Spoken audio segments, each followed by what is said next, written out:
Hi friends, మాకు సిద్దిపేట 5 నెలలు. సిద్దిపేట అంటేనే సిద్ధులకి ప్రసిద్ధి కావించిన అలాంటి ఒక స్థలంలో నరసింహ గురూజీ గారు నివసించుకుంటూ 5 నెలలు. ఫస్ట్ టైం 3 నెలల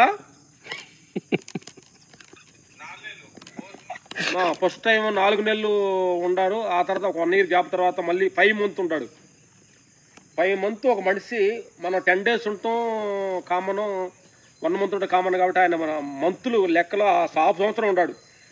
అలాగే మౌనంలో సాధించి నరసింహ గురూజీ గారు గెటప్ చాలా బాగున్నారు ఆయన. ఎందుకంటే మా గెటప్లు చూస్తుంటే ఏదో చాలా ఉన్నాం అనమాట.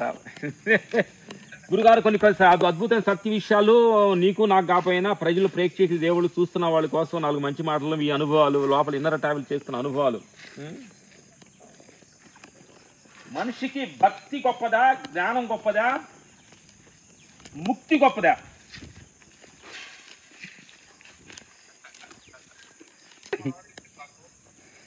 చూస్తున్న ప్రేక్షకు దేవుళ్ళారా, అద్భుతమైన సత్యాన్ని మీ ముందుకు చెప్పబోతున్నారు నరసింహ గురూజీ గారు. మీరు వెయిటింగ్ రెడీ. గురుగారు చెప్పండి.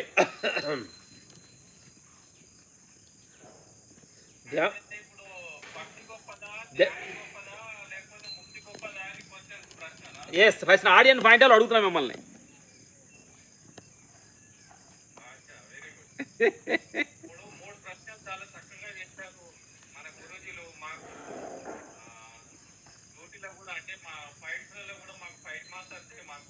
మాకన్నా ఉన్నత స్థితిలో ఉన్నటువంటి వాళ్ళే. మేము వెనకబడి మా అంత నాలెడ్జ్ లేక మేము ఎప్పుడూ సేవకుల్లాగానే ఉన్నాము. ఇంట్లో వచ్చిన తర్వాత కూడా మాకన్నా ముందుకు వెళ్తున్నారు. మళ్ళీ మేము సేవకులమే అయిపోతున్నాం. మేము సేవకులనే ఉంటాం. అంత సీన్ లేదు. మా ఒకడొద్దు గురువులు చెప్పండి. వీళ్ళు అది గొప్ప అంటే ఎవరు కూడా వాళ్ళలో ఉండే జ్ఞానాన్ని గురించి నేను గొప్ప అని చెప్పుకోరు. ఇది గురువులకు ఉండే సత్యం. మీరు కరెక్ట్గా మాట్లాడుతున్నారు. దాన్ని తీసుకొని మేము పైన వేసుకోకూడదు. చెప్పండి.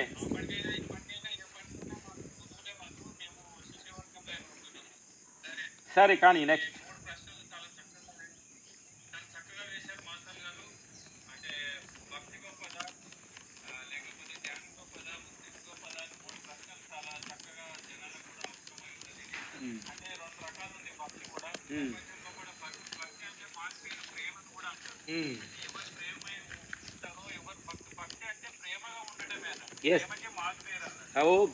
మంచి పాయింట్. ప్రేమకి మారు పేరు భక్తి.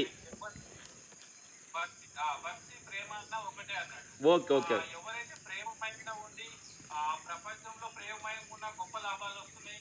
అదే భగవంతుడి పైన ఇంకా పూర్ణ స్థితి ప్రేమగా ఉంటే ఇంకా గొప్ప లాభాలు ఉన్నాయి. గుడ్. ప్రేమమయంగా మంచి లక్షణాలతో ఎవరు ఇష్టతోటి ప్రేమగా ఉంటారో, ఓర్పుతోటి వాళ్ళకు ప్రపంచంలో అనుకున్న పనులు అయితే అన్ని రకాల కూడా భక్తి ఉంటే చాలా మట్టుకు ప్రయాణించే అవకాశాలు. అదే ధ్యానం అంటవా, ధ్యానం అంటే విజయం పొందేవారికి ఏంటంటే దాని ఎవరో తాను తెలుసుకోవడానికి దీనికి గురు పరంపరగా ఉంటుంది. ధ్యానం అంటే అందరు చాలా మంది ఈ రోజులలో పరిపాటిగా స్కూల్ పిల్లలకి చెప్పటము, లేకపోతే ఇంకోళ్ళకి చెప్పటం జరుగుతుంది. ధ్యానం అనేది అలా కాదు. నీ స్వరూపాన్ని నువ్వు తెలుసుకోవడానికి ఇది అందరికీ అవసరం లేదు. ధ్యానం అనేది నీలో ఒకటి నువ్వు తెలుసుకోవాలంటే చాలా తక్కువ మందిగా భగవద్గీతను పోల్చుకో ఉంటారని చెప్పారు. ఇప్పుడు ఏంటంటే అందరికి బలవంతంగా తీసుకొచ్చి ధ్యానం రుద్దుతున్నారు. ధ్యానం అది కాదు. ధ్యానం అంటే నీ లోపలి నీకు పట్టుకోవాలి, నీ స్వరూపాన్ని తెలుసుకోవాలి. ధ్యానం అంటే ఏంటంటే రెండోది ప్రపంచము కాకుండా నీ లోపలి నువ్వు ప్రయాణించడానికి ధ్యానం అనే ఒక ప్రక్రియ. దానికి గురువు, నియతి, ఆర్డరు అన్నీ ఉంటాయన్నట్టు. ధ్యానం అంటే భక్తి కన్నా ధ్యానం గొప్పది.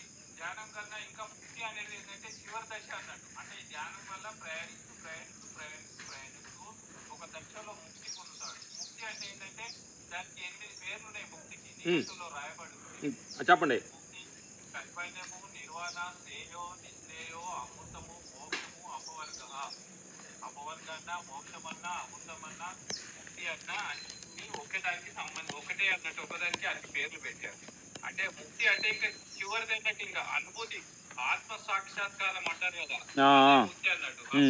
ఆ ముక్తి పోవడానికి 100 కోటిగా ఉంటుంది.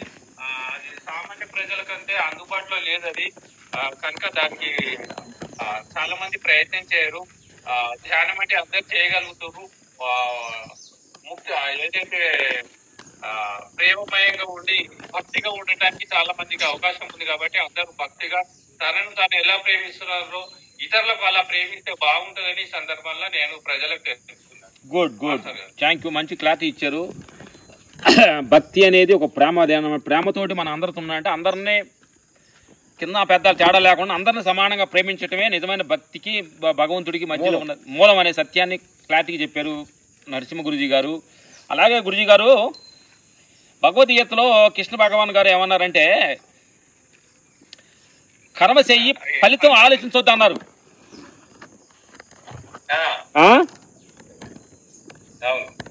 అర్థమైందా? ఈ మనుషులు కర్మ ఫలితం ఆలోచించుకుంటే కర్మ చేయడానికి వాళ్ళకి ఎలా పాపం ఎలా ఉంటుంది వాళ్ళకి. ఎందుకనంటే ఏదో ఒక ఆశించే చేస్తారు కానీ ప్రతి పని. అర్థమైందా? అందుకని దాని గురించి మీరేమంటారు? ఏ కోణంలో కృష్ణ భగవాన్ చెప్పారు కర్మ చెయ్యి ఫలితం వాళ్ళ కర్మ నేను ఆలోచించగాక కర్మ నేను చూసుకుంటాను, నీకు లాభం వచ్చు లాస్ట్ పోతు నా మీద నువ్వు డిపెండ్ అయిపో, నువ్వు వేయాల్సిన కర్మ నువ్వు చెయ్యి. ఏ పని చేస్తున్నావో పిల్లల పట్ల సంసారం పట్ల ప్రపంచం పట్ల నువ్వు ఏం చేయాలనుకుంటే చెయ్యి, వచ్చే ఫలితం నేను ఇస్తానన్నారు. దీని గురించి ఏం చెప్తారు ఆడియన్స్కి? ఆడియన్స్ ఏంటంటే ఇప్పుడు చాలా మంది నేనే భగవంతుని నా లోపటే భగవంతుడు ఉన్నాడు అనుకో నువ్వు పోకుంటే అయ్యే పని కాదు. నీకు అసలు సంగతి తెలియదు. నీ కర్మ అంటే ఏంటంటే ఇప్పుడు ఒక సంసారం ఉంది, దాన్ని నిర్ణయించుకోవాలంటే చేస్తారు, ఒక బిజినెస్ చేస్తారు. బిజినెస్ ఒక ప్లాన్ చేస్తారు కానీ అది రాబోయేది ఎలా ఉంటుందో తెలియదు.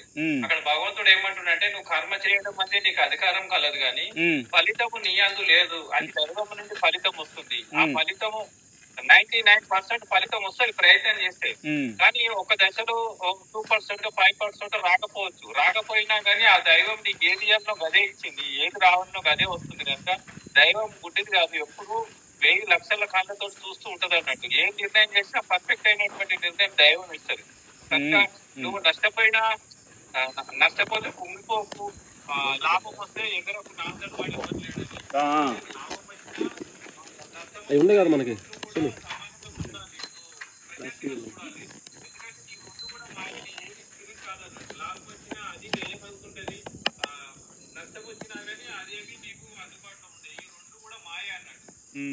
అందుకనే ఏమంటారు కర్మలు నువ్వు చేసుకో.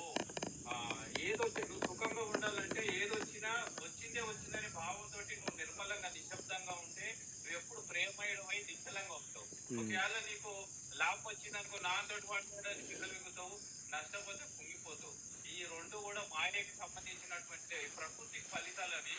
నా ఫలితం అట్లా కాదు, నిరంతర ఆనందమయంతో ఉంటది. నా దగ్గరికి రావాలంటే మంచి జరిగినా చెడు జరిగినా ఒకే విధంగా ఉంటూ నువ్వు ప్రయాణిస్తూ ప్రపంచంలో నిమితే మాత్రం కర్మ చేస్తూ నాలోనే పూర్ణ స్థితిగా మైండ్ని పెట్టి నువ్వు ప్రయాణిస్తే ఎప్పుడు ఆనందమయంగా నిశ్చలంగా ఇంకా నీకు చెప్పు చెదరకుండా ఎప్పుడు నీ ముఖ ప్రసన్నత తేజస్గా ఉంటుంది, అత్యంతంగా ఉంటుంది.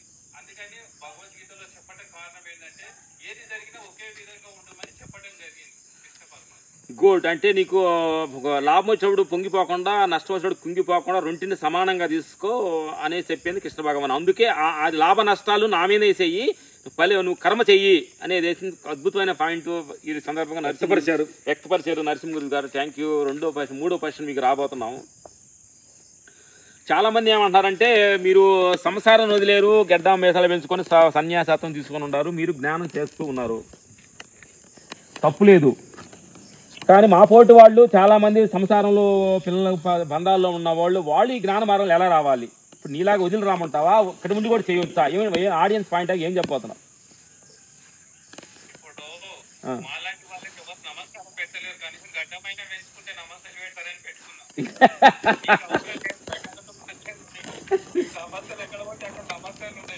గడ్డానికా మీకు నమస్కారం.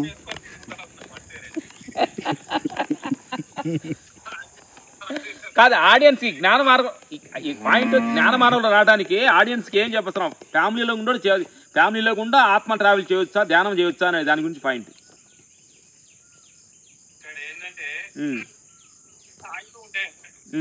ఒకటి తరగతి, రెండో తరగతి, 5, 10 డిగ్రీ ఎలా స్థాయిలు ఉంటాయో ఈ ఆధ్యాత్మిక స్థాయిలు ఉంటాయి.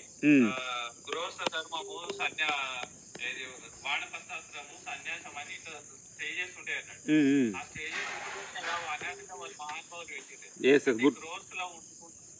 క్రోస్ లో అంటే సంసారం చేసుకుంటూ చక్కగా మనం ధ్యానం చేసుకుంటూ భార్య పిల్లలు చక్కగా చూస్తూ నీలో బట్టి నువ్వు ఉండి గురు బోధ తీసుకొని చక్కగా ధ్యానం చేస్తూ చేస్తూ ఒక దశకు వచ్చిన తర్వాత ఇంకా ఇది ఎంత చేసినా ఇది తృప్తి లేదు, ఇక దీన్ని ఆపితేనే గానీ అది ఇక డెవలప్ కాదు అని ఒక దశలో సంసారం చేసే వాళ్ళు కాదు. చాలా మంది ప్రయాణించిన తర్వాత ఒక కోణంలో అనిపిస్తుంది అండి. అనిపించినప్పుడు వానపస్తు అసలు వెళ్తారు. అంటే అక్కడ ఇచ్చిన తర్వాత అక్కడ కూడా కాపేపైతే అక్కడ నా స్టేజ్ కు కంపల్సరీ వదలవలసింది. ఎందుకంటే ఆ వదులుతూనే పూర్ణంగా ఉడుకుతుంది అన్నట్టు, లేకపోతే సమయం సరిపోదు. చేసుకుంటూ కూడా చక్కగా ధ్యానం చేస్తూ చక్కగా అన్ని చేసుకోవచ్చు. కానీ పరమాత్మ దర్శించాలి, ఈ స్వరూపాన్ని తెలుసుకోవాలంటే పూర్ణంగా మంట పెట్టాలి, గట్టిగా మంట పెట్టాలి, నిరంతరం అందులో ఉండాలి. లేకపోతే మాత్రం అది ఉడకదు అన్నట్టు. భ్రమ కలుగుతుంది ఉడికినట్టే, ఉన్నట్టుంటది, సుఖంగా ఉన్నట్టుంటది, అన్నీ ఉంటాయి. కానీ ఆత్మ తెలియబడదు. ఆత్మ తెలియబడాలంటే పూర్ణ స్థితి రావాలి. అది పూర్ణ స్థితి రావడానికే ఇక ఈ గడ్డం పెంచిందంటే కేవలం వేషం గురించి కాదు, మమకారం పొందిస్తే గడ్డం పెరిగిందన్న. ఇక మంగళం దగ్గర పోవటం ఏమి ఎందుకని అది కూడా ఒక కర్మే. ఒక మేండు నేను మళ్ళీ గడ్డం గీసుకోవాలి రంగేసుకోవాలి అనే భావం కలుగుతుంది. కాబట్టి అన్ని వదిలేస్తే తెల్లగా అయిపోయింది, గడ్డం పెరిగింది, ఒక ఋషిలాగా అయిపోయింది. ఆ పరమాత్మ దయనే తప్ప నా కోరిక ఏం లేదు గడ్డంలో కానీ వేషంలో కానీ. మార్పులో కూడా అంతే, మార్పుల వేషం కూడా ఎప్పుడు కావాలని వేషం వేయలేవాళ్ళు, వదిలేస్తే వేషం అయింది. అది రియల్ అన్నట్టు. అది అందుకని పూర్ణ జ్ఞానం కావాలంటే పూర్ణంగా ఉండటమే నా యొక్క అభిప్రాయం. గుడ్. మీరు ఇన్నాళ్ళు ఈ సత్యంలో ఇట్లా ఉన్నారు కాబట్టి మీరు సపరేట్గా ఇన్నాళ్ళు మౌనంగా సపరేట్గా ఇప్పుడు చాలా సంసార దాని నుంచి ఒక వానప్రస్థానంగా ఒక వెళ్ళారు.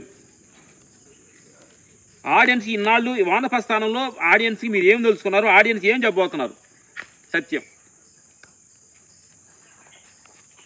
ఆడియన్స్ కు చెప్పబోయేది ఏంటంటే చక్కగా మీరున్న స్థానం లోపల ఏ వదలకుండా సంసారం చేస్తూ చక్కగా తెలుసుకునే ప్రక్రియ ఉందన్నట్టు. ప్రశాంతంగా ఉండటం, ప్రశాంతంగా ఉండాలంటే ఫస్ట్ మనం ఏంటంటే ఏం జరుగుతున్నా కానీ జరిగేది జరుగుతుందని భావం వాళ్ళకి తెలియాలి. ఈ అత్త ఈ కోడలేంటి కొడుకులేంటి దీని వల్ల మనం ఎలా ఉండాలి అనే భావన తెలియకపోవటం వల్ల అక్క రకరకాల భార్య భర్తలు కొట్లాడుకుంటున్నారు, ఆస్తుల పాస్తులలో కొట్లాడుకుంటున్నారు. కారణాలు ఏంటంటే అల్పమైనటువంటి జ్ఞానంతో కొట్లాడుకుంటున్నారు. పూర్ణ జ్ఞానం వచ్చిందంటే కొట్లాట అనేది ఉండదు అన్నట్టు. వెలుతురు వస్తే చీకటి ఏ విధంగా పటపంచలు అవుతుందో, జ్ఞానం వస్తే మన బుర్రలో ఒకటి కూడా అజ్ఞానం పటపంచలైపోయి ఇంకా కొట్లాటలు అనేది ఉన్నది అన్నట్టు. అందరికి సమభావంగానే చూస్తాడు, తన ఎలా ప్రేమిస్తుండో ఇతరులను కూడా అలా ప్రేమిస్తూ ఉంటాడు. కనుక అది తెలియాలంటే కొంచెం భగవద్గీత చదవాలి, లేకపోతే గురువు దగ్గర కన్నా పోవాలి, పెద్దవాళ్ళ దగ్గర పోయి కూకొని మెల్లమెల్లగా ఆ జ్ఞానాన్ని తెచ్చుకుంటే సంసారంలో కూడా చేసుకుంటూ సుఖంగా హాయిగా ఉండొచ్చని నా యొక్క అభిప్రాయం. గుడ్. ఎక్కడ కూడా చేయొచ్చు అంటారు. గుడ్. అలాగే వినాయక చవితి వస్తుంది. వినాయకుని గురించి ఏం చెప్పగలుగుతున్నారు మీరు? మీకు తెలిసిన జ్ఞానం మాకు తెలియదు. వినాయకుడు అంటే ప్రథమ పూజ వినాయకుడికి అని విష్ణుమూర్తి శివుడు వరం ఇచ్చాడు అన్నట్టు. ఫస్ట్ పూజ నీకు గణపతి పూజనే ఉంటుంది. కనుక ఆ గణపతి వినాయకుడి చవితి రోజు పుట్టినరోజు అన్నట్టు. ఆ పుట్టినరోజుకి మనం సంబరాలు 9 రోజులు 11 రోజులు అలా చేస్తారు. ఎందుకంటే అప్పుడు గతంలో ఎన్నో కొన్ని వేల లక్షల సంవత్సరాల కింద అది జరిగింది. ఆ డేట్ తోటి అలా మనము వినాయక చవితి అంటే 4వ రోజు అన్నట్టు. దాని తర్వాత అలా చేస్తూ ఉంటారు చవితి రోజు. అది ఆ గుర్తుగా ఆ భావన మరవకుండా ఆ వినాయకుని పూజ చేస్తే ఏమవుతుందంటే, ఇంకా ఏ పూజ చేసినా ఫస్ట్ వినాయకుని పూజ చేస్తారు. కాబట్టి వినాయక పూజ వల్ల విజ్ఞాలు అంటే ఏవైతే అవరోధాలు ఉన్నాయో అవి తొలగిపోయి మనిషి కోరికలు తీర్తాయనే భావనతోటి గణేశుని పూజ చేయడం జరుగుతుంది. చాలా మంచిది. సంవత్సరం కోసం తీస్తే ఆ సంవత్సరం మొత్తం కూడా విజ్ఞాలు ఎవరికైనా ఉన్నా, విజ్ఞానం అంటే అడ్డుగోడలు లాంటివి ఏవైనా అవి తొలగిపోయి మనకు సఫలీకృతం అయిపోయి మనం అనుకున్న పనులు జరిగి ప్రశాంతంగా ఉంటుందనే భావంతో ఈ 9 రోజులు ఇది చేస్తూ ఉంటారు. గుడ్. మంచిదే. మంచి వినాయక చవితికి బాగా చెప్పారు. ప్రకృతి పంచభూతాల గురించి మీ అభిప్రాయం ఏంటి? ప్రకృతి పంచభూతాల గురించి నీ అభిప్రాయం ఏంటి? అంటే భగవద్గీతలు చెప్పటం ఏంటంటే పంచభూతాలు ఆకాశము, గాలి, అగ్ని, నీరు, ఈ భూమి, ఇవన్నీ ఏవైతే పంచభూతాలు ఉన్నాయో మళ్ళీ మనసు, బుద్ధి, అహంకారం ఇవి కలిసి ప్రకృతి అన్నది అన్నట్టు. ప్రకృతి వల్ల ఈ 8 వల్లనే సమస్తం నడుస్తున్నట్టు. ఇక్కడ ఆ పంచభూతాలు ఉన్నా కానీ మనసు, బుద్ధి, అహంకారం లేకుంటే ఏం నడవదు అన్నట్టు. మనసు ఉంటేనే కదా మళ్ళీ తెలియాలి, చేయాలి, ఆలోచించాలి అనే భావన ఉంది కాబట్టి ఆ ప్రకృతిలో అది ఉందన్నట్టు. ప్రకృతిలో కూడా 2 విధాలు. నువ్వు ఎట్లా ఆచరిస్తే అట్లా ఫలితం. ప్రకృతి కూడా దైవంతో సమానం అన్నారు. ప్రకృతికి ఆధారభూతమైనటువంటిది ఆత్మ అన్నట్టు, పరమాత్మ. పరమాత్మ వల్ల ఈ ప్రకృతి నడుస్తూ ఉంది అన్నట్టు. కనుక మన ప్రకృతికి సంబంధించినటువంటి విషయాలు మనకు వస్తే మనం ప్రశాంతంగా ఉన్నామంట. మనసు, బుద్ధి మనకు అహంకారం ఇచ్చింది కాబట్టి అవి ఎలా మనం డీల్ చేసుకోవాలి, అవి ఎలా వాడుకోవాలి, మనకు ఆ టెక్నిక్ తెలిస్తే ప్రశాంతంగా ప్రకృతిలో కూడా ఉండొచ్చు అన్నట్టు. ఎక్కడ ఉండే అవసరం లేదు. ప్రకృతిలో మమేకం కావాలంటే మన మనసును కొంచెం మార్చుకోవాలి, చిత్తప్రజ్ఞ చేయాలి, మన బుద్ధిని వికసింప చేయాలి, అహంకారం లేకుండా చేయాలి. అప్పుడు ప్రశాంతంగా మంచి బతుకులు అంటే ప్రకృతి లాగానే మంచి బతుకులు. ప్రకృతికి మనకు ఆ గుర్రంగా ఇచ్చినప్పుడు కూడా మనం ఇష్టానుసారంగా నచ్చి తోటి రాజుల పుస్తల ముందు మనసు పరిగెడుతూ మనసుగా ఉంది. నేనే ఆహ్వానించుకొని ఎక్కడ వాళ్ళకి తెలియలేదు అంటే ప్రకృతికి ఇష్టంగా ఉంటున్నారు. కనుక చెప్పుకొని మనం ప్రశాంతంగా ఉండడానికి ఆస్కారం ఉంటుంది. మనసు మాత్రం సంపించుకొని చిత్తప్రజ్ఞించే బాగుంటుందని నా యొక్క అభిప్రాయం. Good good good. ఇప్పుడు ప్రకృతికి భగవంతుడికి, భగవంతుడు అంటే మీరు రూపం అనుకుంటున్నారా? సృష్టించిన ఒక శక్తికి ఉందా? ఆ శక్తికి అన్ని శక్తి ఏంటి? ఆ శక్తే కదా అది అన్నిటిలో.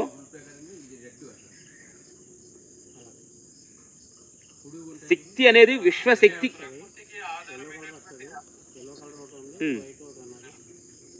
నేను అంటున్నాను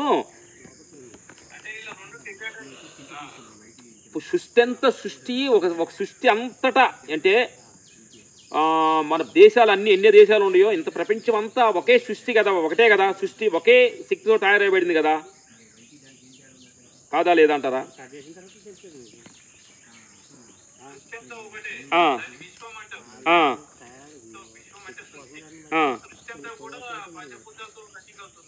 okay okay okay okay okay okay. ఇప్పుడు ఇంత సృష్టికి కారణమైంది ఒక శక్తి ఒకటి ఉంది, నడిపిస్తుంది కదా. ఇది సూర్యుడిని ఉదయిస్తూ కరెక్ట్ టయానికి, వర్షాకాలం వర్షాలు పడుతూ, ఎండాకాలం ఎండ కాస్తూ, చలికాలంలో చలి పడుతూ, ఒక సృష్టిలో ఏదో సృష్టి ధర్మం ఒకటి ఉందిగా. సృష్టి ఇంత సృష్టించిన ఒక శక్తి, ఆ శక్తి రూపాలేనా ఈ ప్రపంచం అంతా, ఈ మనుషులు అందరూ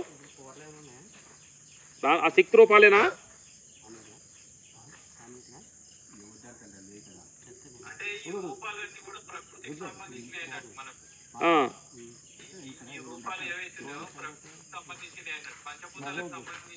ఈ దేహం వల్లనే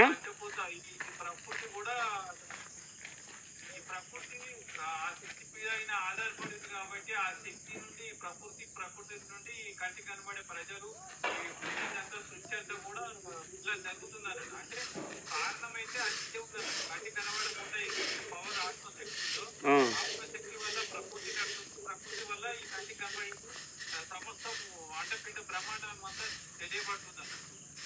మనం ఎలా వచ్చిందో మళ్ళీ అలా అంతా పైకి వెళ్ళాలి. ఓహో, అంటే ప్రకృతికి ఆధారమే ఈ ప్రపంచ మనుషులందరూ, పంచభూతాల ఆధారమేగా ఇవి. ఓహో, మనిషికి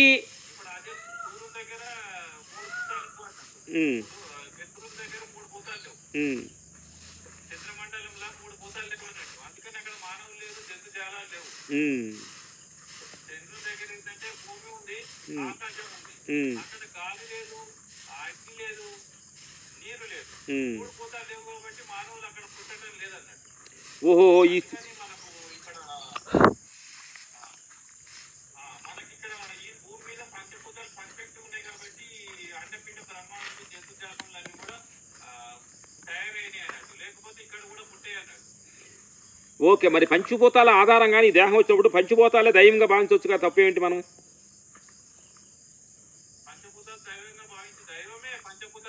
ఎందుకంటే మనకు కన్నతల్లి లాంటిది.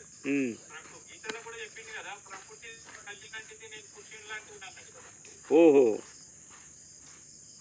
ఇప్పుడు ప్రకృతి తల్లి వల్లనే పుట్టురు కదా పిల్లలు, అట్లనే ప్రకృతి వల్ల ఈ ఇద్దరు పుడుతురు, ఈ ప్రపంచం పుట్టి పుడుతుంది.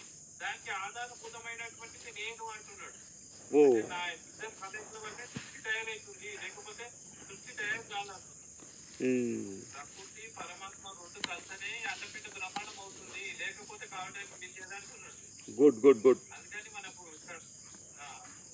Okay okay, thank you. పెద్ద పెద్ద క్వశ్చన్లు అడిగాము. ఇంకేంటి విశేషాలు? ఇంకా ఎలా ఉన్నారు? మీరు ఎలా ఉన్నారు? చిన్న బాగా పెద్ద పెద్ద పంటలు ఎత్తేస్తే ఎట్లా కింద పడిపోవాలని ఉద్దేశం.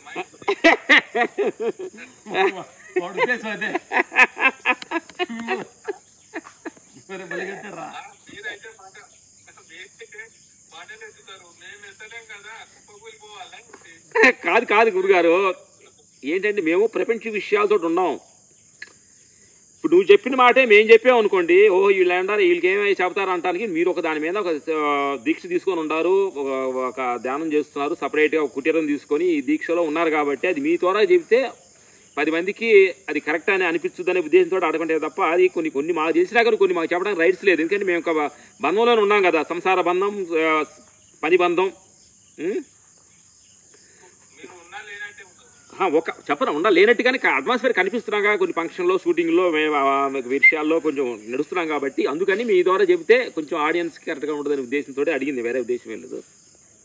ఇప్పుడు మనుషులకి ఇంత పంచిపోతల ఆధారంగానే ఈ దేహాలన్నీ వచ్చినాయి అనే సంగతి తెలుసు. కానీ నేను ఎవరో తెలుసా, నేను పలానా షో అని క్రెడిట్ మొత్తం మనిషి వేసుకొని అహంకారంలో ఎదుగుతున్నాడా? దానికి ఏం చెబుతారు మీరు?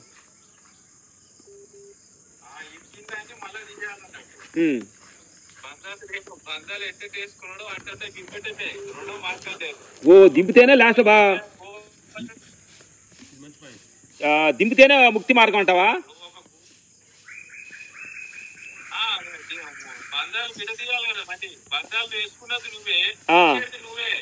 ఓ ఎవరు ఓడదీరు? ఎదురు చూసి మోసపోకు సుమా, నిజం తెలిసి నిద్రపోకుమా అన్నాడు. ఓ పాట పాడారు, ఎవరో వస్తారని ఏదో చేస్తారని ఎదురు చూసి మోసపోకుమా అని అట్టే మనమే సరిదిద్దుకోవాలంటావా?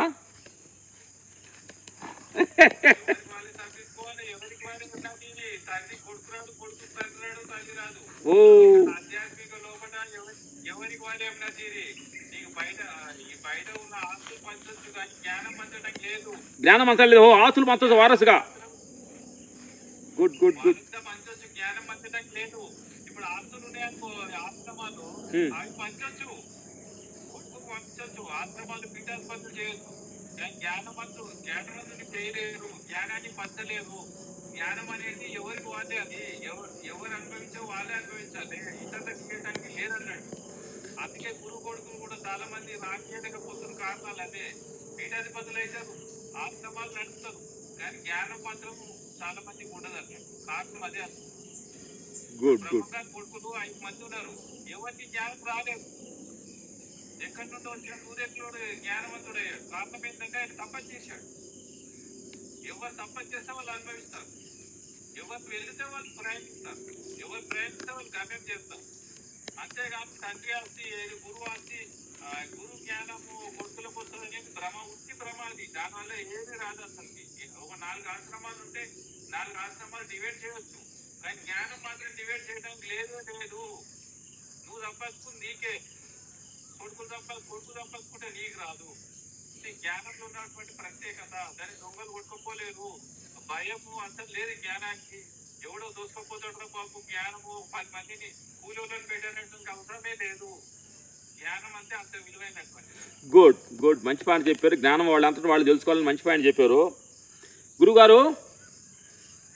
ఇప్పుడు మీరు ఇంత సత్యంలో ఉంటారు, మీకు సడన్గా ఒక మరణం అని వచ్చింది. అప్పుడు ఆ స్థితిగతుల్లో మీ స్థితిగతులు ఎలా ఉంటున్నాయి? మీరు ఏం ఎక్స్పెక్ట్, ఎలా ఫీల్ అవుతారు? ఆడియన్స్ పాయింట్ ఆఫ్ లాగా. ఇప్పుడు మాకు ఒకవేళ సమయం ఆసన్నమైంది, ఇంకా వెళ్తున్నామంటే మాకు ఇచ్చే ఉంది కాబట్టి ఇదే హ్యాపీగా ఏంటంటే మేము చూసి ఇంకో 70% ప్రయాణించాము, ఇంకా 30% ఉంది. ఆయన వెల్కమ్. ఈ శరీరం పాతగైందిగా చొక్కను వదిలేసేసాయి, మళ్ళీ కొత్త చొక్క దొరకడానికి అవకాశం ఇచ్చుడు భగవంతుడు. వెరీ నైస్ అని ప్రేమతో పోవటం. ఇప్పుడు నీ కోరిక 10 మందికి సత్యాన్ని చెప్పాలి అని ఏమన్నా నీ కోరికలు ఏంటి? నువ్వు ఏమన్నా 10 మందికి నువ్వు తెలుసుకున్న సత్యాన్ని, ఆ మార్గాన్ని కొంతమంది 10 చెప్పాలనే కోరిక నీలో ఉందా? అది ఏమైనా మిగిలి ఉందా, లేకపోతే అది చెబితే చెబుతాం, చెబితే లేదంటారా? ఎట్లా నీ అభిప్రాయం ఏంటి? ఏమనుకుంటున్నావు? ఇప్పుడు నాకు ఏంటంటే ప్రకృతి హ్యాండిల్ చేస్తుంది. ఏదైనా కానీ నాకు ఏది కావాలో అది అనిపిస్తుంది కాబట్టి ప్రకృతి మీద మమేకమై ఉన్నాం. ఇంకా ప్రకృతి ఏదైనా ఆశ్రమించి ఎవరైనా చూసి పెట్టుకుంటే పెట్టుకొని, లేదా మనలో మనం ఉండి హ్యాపీగా అలా ఊకుంటాం. వస్తే చెప్తాం, లేకపోతే ఊకుంటాం. వైకుంటాం, లేకుంటే ఊకుంటాం. తప్ప ఇంకా ఏదో చెప్పాలి, ఎవరితో ఉద్ధరించాలి, నేనే ఉద్ధరించుకోలేకపోతున్నాను, ఇంతకుంటే ఉద్ధరిస్తాం. ఆ భావన కూడా అది జ్ఞానవంతులకు ఆ అవకాశం కొంతమందికి వస్తుంది, కొంతమందికి రాదు. వచ్చిన వాడు పెద్దోడు కాదు, రాని వాడు చిన్నోడు కాదు. ఆత్మానందంతో ఉన్నవాడే గొప్పవాడు. ఓహో, good good good good good good. మంచి పాయింట్ అన్నారు గురుగారు. అంటే ప్రయత్నిస్తాము, ప్రకృతి ఏమన్నా తీసుకెళ్ళి 10 మందికి ఉపయోగకరంగా ఈ దేహాన్ని వాడుకుంటే వాడుకొని, లేదంటే ఎట్లా అంటే హ్యాపీ అన్నారు పాయింట్ అన్నారు. అదేగా అంతే కదా, అంతే అదే మా. ఓహో, మంచి పాయింట్. బాగానే క్లైమాక్స్లో బాగానే ఉన్నారు గురుగారు. బాగానే కొంచెం జ్ఞానం లోపలికి వెళ్ళినట్టుగా అర్థం అవుతుందన్నమాట. నేను ఓన్గా టెస్ట్ చేశా, ఏదో నేను సేవ చేయాలి, చాలా మందికి నేను దేహం వదిలే సమయంలో ఎంతోమంది నేను తీర్చిదిద్దాలి అని కోరికలు ఏమైనా ఉన్నాయా ఏంటి అసలు నీ అభిప్రాయం ఏంటని నేను టెస్ట్ చేశాను. మనమే తీసుకుంటే సరిపోదు. ఆ మాటలు రామాసర్ రెడ్డి కనపడుతుంది. రామాస్ కనపట్లేదు, అది నీకే ఫోకస్ చేస్తాడు. వింటున్నాడు, వస్తున్నాడు ఇప్పుడు వస్తున్నాడు, పక్క వస్తున్నాడు, మళ్ళీ వెళ్ళిపెట్టి వేదనాడు. బాగానే చెప్తున్నాడు, పాయింట్ బాగానే ఉంది. నీ పాయింట్ నచ్చి నీ దగ్గరికి వచ్చాడు ఇప్పుడు. అడుగు పోయి పుడుచుకుని వచ్చా.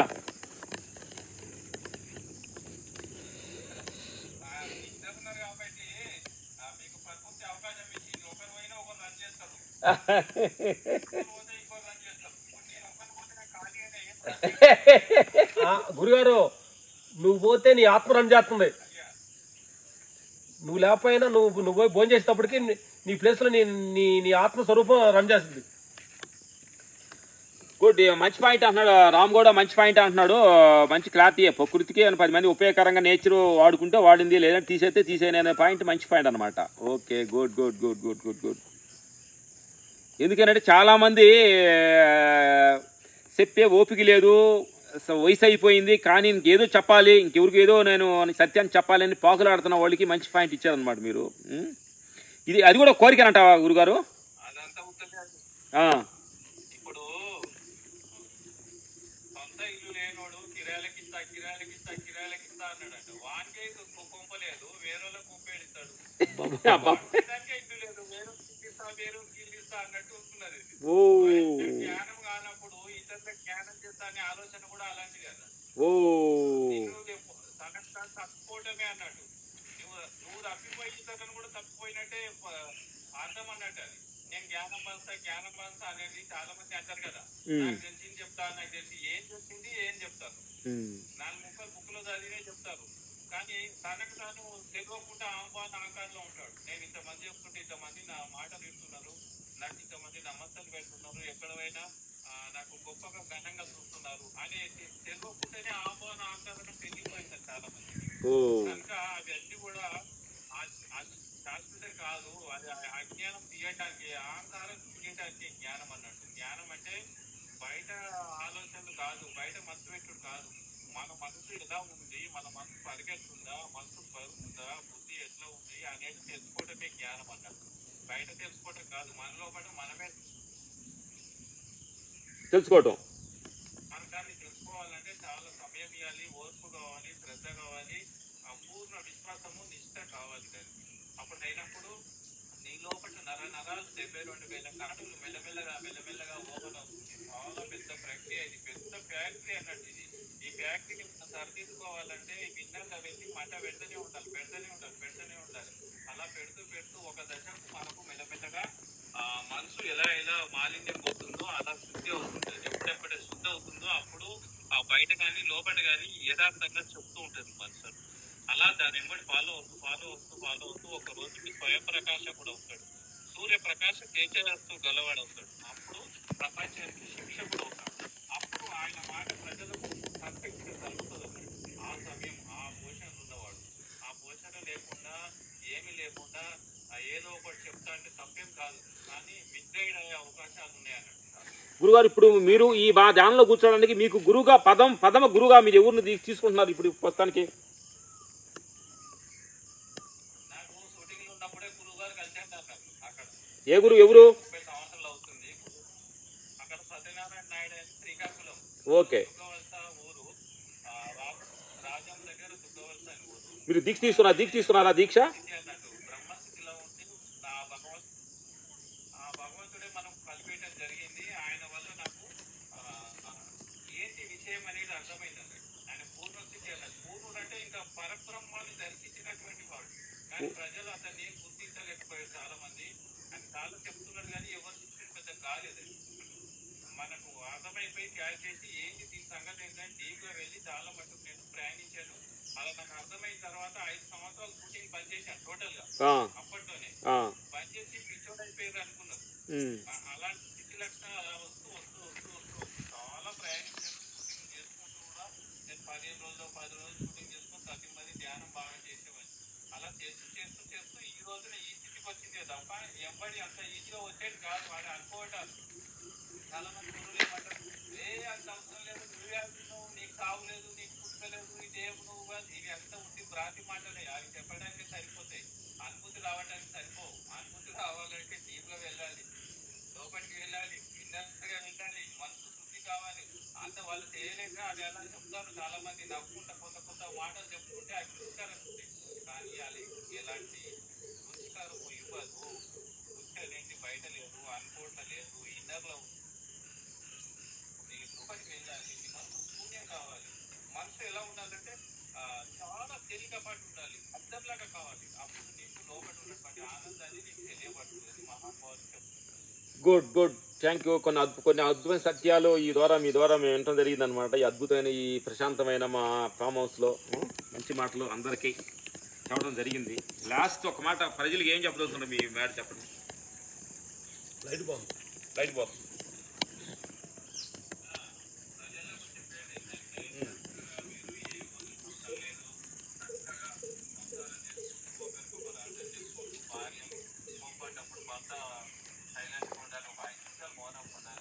తర్వాత చల్లగైపోయి మళ్ళీ ప్రేమతో భయమవుతుంది. ఆ భార్య ఏదైనా చికాకుపడి ఇంట్లో పెద్ద పని చేసి చికాకు ఉన్నప్పుడు భర్త కూడా సైలెంట్గా ఉండాలి. అదేవిధంగా తల్లి ఇట్లా ఒకరినొకరు అర్థం చేసుకొని ఒక 5 నిమిషాలు అలా మౌనం ఉంటే చాలా ఉపయోగాలు ఉన్నాయి. ఇక పొట్లాటలు మెల్లమెల్లగా తగ్గిపోతాయి. కనుక ఒకరినొకరు అర్థం చేసుకొని మంచిగా ప్రయాణం చేసి ఏ కులదైవం, ఎందుకంటే ఇది మార్పులకు సంబంధించింది కాబట్టి సంసారంలో ఒకట కులదైవాలు ఉంటాయి, విష్ణుమూర్తి ఉన్నాయి, శివుడు ఉన్నాయి. ఎవరిని ఏ కులదైవాన్ని చక్కగా ఆరాధన చేసుకుంటూ చక్కగా దీపం పెట్టుకుంటూ 15 నిమిషాలు 20 నిమిషాలు అర్ధగంట ధ్యానం చేస్తూ అలా అలవాటు చేసుకుంటే ఇల్లు కూడా ప్రశాంతంగా అవుతుంది. ఒకరికొకరు కొట్లాటలు వేసుకుంటే ఒకరికొకరు అర్థం చేసుకొని ప్రశాంతంగా ఉండి జీవితాన్ని అలా ముందుకు పోతే బాగుంటుందని ఈ ప్రపంచంలో ఉన్నటువంటి స్థితి లక్షణం నాకు ఈ విధంగా అనిపిస్తున్నాను. అర్థం చేసుకొని సంసారం చేసుకుంటూ పోతే ఇంకా ఏ కొట్లాటలు లేకుండా ప్రశాంతంగా ఉంటుంది. గుడ్. లాస్ట్లో మంచి నమస్తే చూస్తున్న ప్రేక్షకులు వీళ్ళందరూ నరసింహ గురుజీ ఫ్యామిలీ మధ్యన మంచి ప్రేమ, ఒకళ్ళ పట్ల తగ్గి, భర్త పట్ల భార్య పట్ల భర్త తగ్గి ఒకళ్ళనొకరు ప్రేమించుకొని మీకు నచ్చిన దేవుడిని పూజించుకొని ధ్యానంలో కూర్చొని మీ సంసారాలు బాగుండమని సందర్భంగా నరసింహ గురుజీ గారు చెప్పారు. ఓకే, థ్యాంక్ యూ గురుగారు. Thank you. ఈరోజు మీ అందరికీ మంచి గొప్ప మా సజెషన్ చెప్పారు. థ్యాంక్ యూ గురుగారు. నమస్కారాలు. Thank you. తదుపరి భాగం రేపు కలుద్దాం. Okay, thank you.